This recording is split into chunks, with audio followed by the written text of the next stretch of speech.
사랑하고 축복합니다. 11월 12일 토요일입니다. 오늘도 우리 예수님을 더욱더 사랑하고 또 예수님의 말씀을 더욱더 믿음으로 확신하는 복된 하루가 되시기를 주님의 이름으로 축복합니다. 오늘 말씀은 저울에 달아보시는 하나님이라는 제목으로 함께 말씀을 나누고자 합니다. 오늘 말씀 본문은 다니엘 5장 17절에서 31절까지 말씀입니다. 말씀 봉독합니다.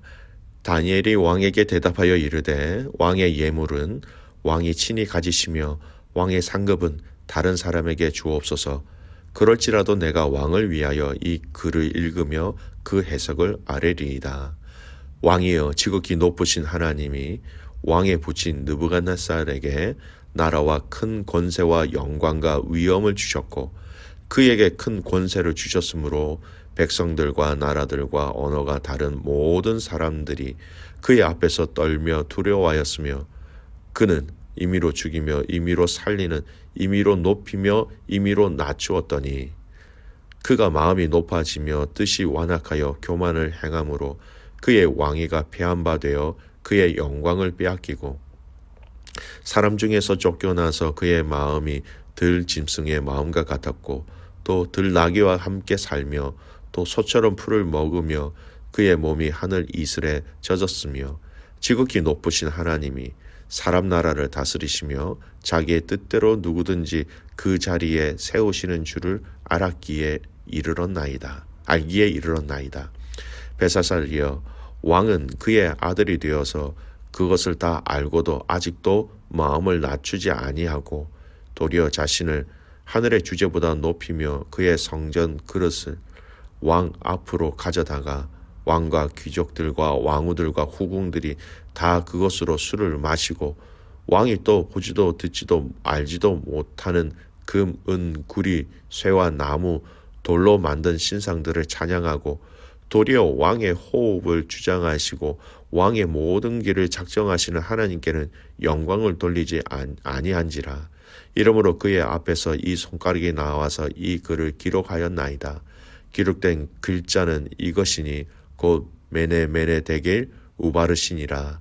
그 글을 해석하건대 메네는 하나님이 이미 왕의 나라의 시대를 세워서 그것을 끝나게 하셨다 하며 데겔은 왕을 저울에 달아보니 부족함이 보였다 하며 베레스는 왕의 나라가 나뉘어서 메대와 바사 사람에게 준바 되었다 함이니이다 하니 이에 벨사살이 명하여 그들이 다니엘에게 자주색 옷을 입히게 하며 금사슬을 그의 목에 걸어주고 그를 위하여 조서를 내려 나라의 셋째 통치자로 삼으니라.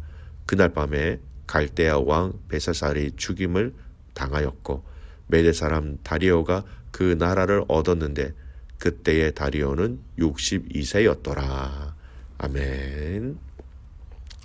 오늘 말씀은 저울에 달아보시는 하나님이라는 제목으로 함께 말씀을 나누고자 합니다. 여러분, 느부갓네살 왕의 아들인 벨사살 왕은 왕비의 추천으로 다니엘을 부르지요. 잔치 중에 쓰여진 그 글을 해석하기 위하여서 벨사살 왕 앞에 선 다니엘은 왕에게 그 글과 그 의미를 설명합니다. 여러분, 언급된 메네 데길 우바르시라는 이 의미는요, 사실 언어적으로 보면 아랍어입니다.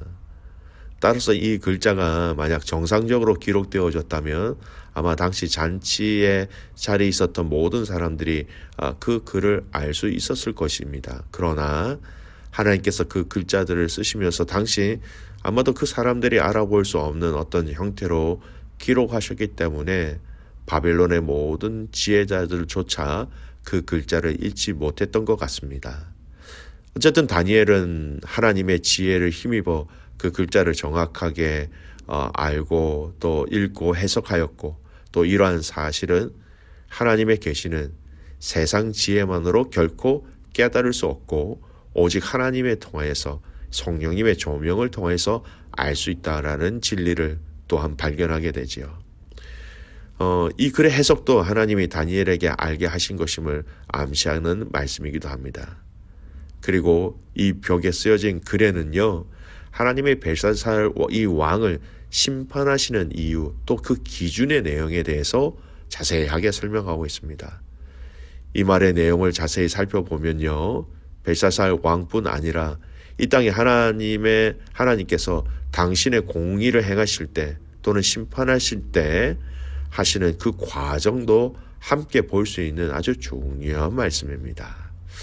오늘 이 메네 데겔 우바르시나라는 이 단어를 중심으로 오늘 이 말씀의 의미들을 좀 살펴보았으면 좋겠습니다. 메네라는 단어, 화폐와 관련되어지는 단어인데요. 또 의미로는 메네라는 이 의미는 또 계산하다 또는 세다, 숫자를 세다 뭐 이런 의미입니다. 그래서 메네라는 이 부분들은 일단 의미들이 이렇게 분사형으로 바뀌어져서 문자적으로는 세어진, 이미 계산되어진 뭐 이런 의미입니다. 그래서 메네라는 이 단어를 26절에 이렇게 설명하죠. 그 글을 하건대 메네는 하나님이 이미 왕의 나라의 시대를 세워서 그것을 끝나게 하셨다 함이요. 그러니까 하나님께서 벨사살을 메네 계산해 보니, 세어 보니, 확인해 보니 얼마나 악한지 이미 셈이 끝났다라는 것입니다. 이 나라의 연수가 이미 셈에서 끝났다라는 것을 알려주신 것, 즉 이미 하나님의 심판이 결정되어졌다라는 그런 의미죠. 두 번이나 반복됩니다. 메네 반복해서 벨사살의 죄악과 교만에 대해서 하나님께서 한 번이 아니라 재고하셔서 계산하셨다라는 것입니다. 여러분, 하나님의 심판은 그냥 심판하시는 것이 아니라 철저하게 신중하게 검증하시면서 마지막까지 인내하시다가 심판하신다는 것을 또한 알 수 있겠지요. 두 번째 단어를 보겠습니다. 대겔. 이 대겔은요, 무게의 단위이기도 합니다. 또 이 의미는요, 대겔이라는 의미는 저울 또는 저울로 다는 행위라는 의미가 있습니다. 그래서 27절에 대겔 이 말은요, 왕을 저울에 달아보니 부족함이 보였다라는 겁니다. 그 양이 얼마나 되는지 당신이 가지고 계신 저울에 올려 놓아서 보실 때에 벨사살이 부족함이 있었다라는 거예요. 여러분, 하나님이 사람을 저울에 달아보신다라는 말씀이 성경에 여러 군데 있는데요. 욥기서에 한번 보겠습니다. 욥기서 31장 6절 말씀에 욥이 하나님 앞에 고백하기를 하나님께서 나를 공평한 저울에 달아보시고 그가 나의 온전함을 아시기를 바라노라 이렇게 얘기합니다.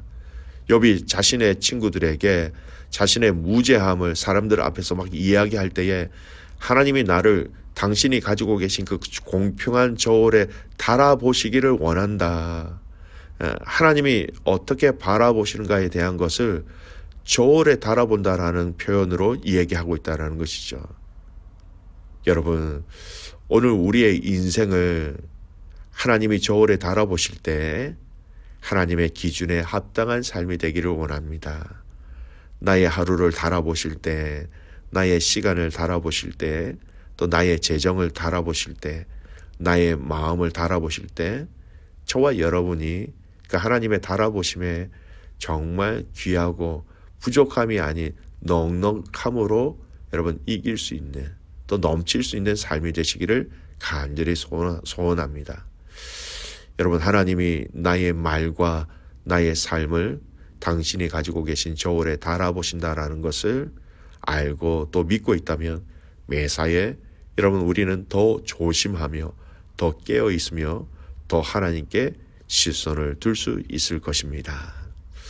다음 말씀은요, 바르신이라는 말이 있죠. 우는 그리고라는 접속사예요.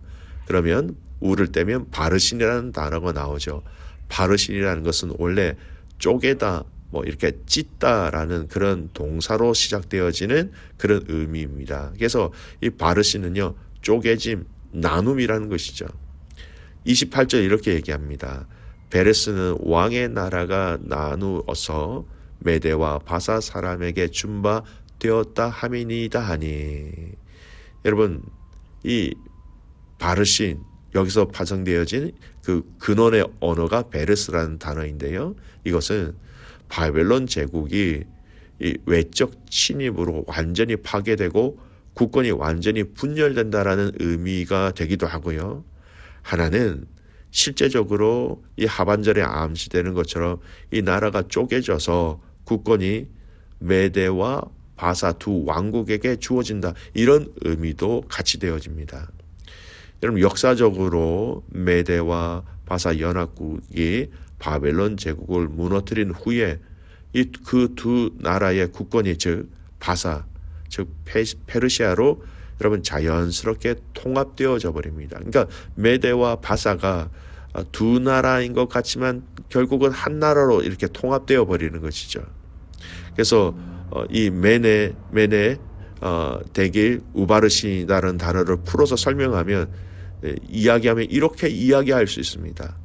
세워지고 또 세워지고 저울에 달렸고 그리고 쪼개진다라는 의미죠. 나라의 연수가 이미 다 세워져서 끝났다라는 것, 저울에 달아보니 이미 많이 부족하다라는 것, 그리고 이 나라가 두 나라를 통하여 쪼개질 것이다. 이런 메시지인 것입니다. 하나님의 심판은 이렇게 정확하고 철저하시다라는 것을 우리에게 알려주시는 내용이죠. 여러분, 하나님은 두 번, 세 번, 그리고 그 당신의 저울에 달아보시는 방법을 통해서 심판하신다라는 것입니다. 오늘 이 말씀을 통하여서 이 벨사살 왕을 심판하시는 이 내용을 보면서 우리가 한 가지 명심해야 될 아주 중요한 영적 교훈이 있습니다. 여러분, 하나님은 달아보신다라는 거예요. 잠언 24장 12절 말씀. 네가 말하기를 나는 그것을 알지 못하였노라 할지라도 마음을 저울질 하시는 이가 어찌 통찰하지 못하시겠으며 내 영혼을 지키시는 이가 어찌 알지 못하시겠느냐. 그가 각 사람의 행위대로 보응하시리라. 잠언서 말씀은 뭐라고 얘기합니까? 하나님이 사람의 마음을 달아보신다라는 거예요.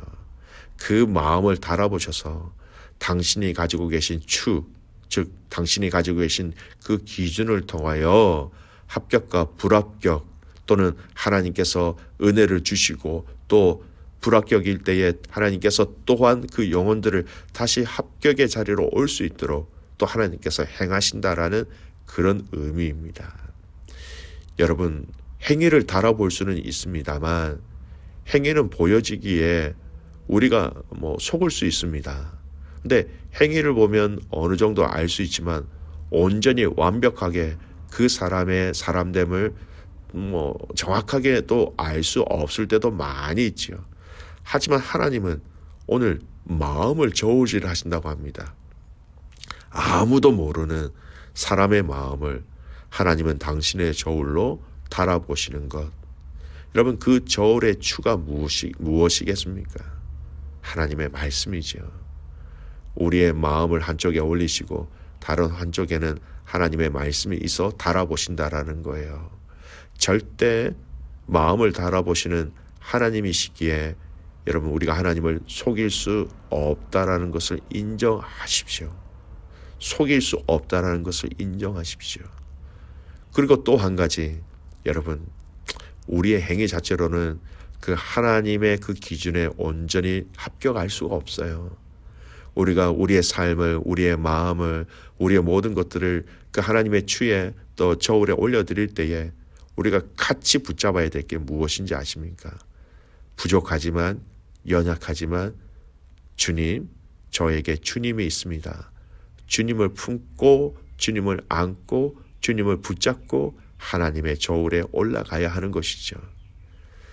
사랑하는 귀한 믿음의 가족 여러분, 아무도 보지 않을 때 내가 하는 말, 생각, 행동이 나의 원래 모습이라는 것, 나의 원래 믿음의 수준이라는 것을 잊지 마시기를 바랍니다. 말씀의 결론을 맺습니다.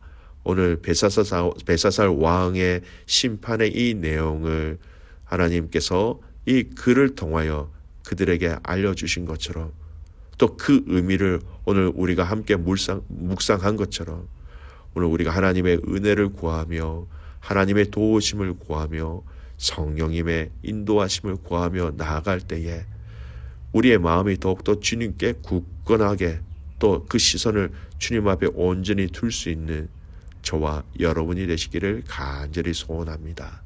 우리를 저울에 달아보실 때에 주님의 마음에 흡족한 삶, 그런 인생, 부족하더라도 그 예수님 때문에 발버둥 치는 그 모습을 하나님은 기뻐하십니다.